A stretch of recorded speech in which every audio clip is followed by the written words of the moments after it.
భద్రాచలము పుణ్యక్షేత్రము అంతా రామమయం. భక్తుడు భద్రుని కొండగా మార్చి కొలువై ఉన్న స్థలం.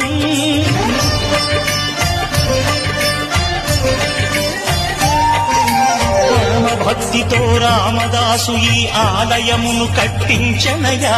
సీతారామ లక్ష్మణులకు ఆభరణములే చేయచనయా. పంచవటిని ఆజానకి రాముల పర్ణశాల అదిగో. సీతారాములు జలకము దాడిన శేషతీర్థమదిగో.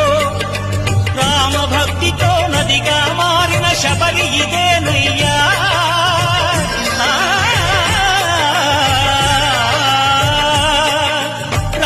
భక్తితో నదిగా మారిన శబరిదేనయ్యా. శ్రీరామ పాదములు నిత్యం కడిగే గోదావరి అయ్యా. ఈ క్షేత్రం తీర్థం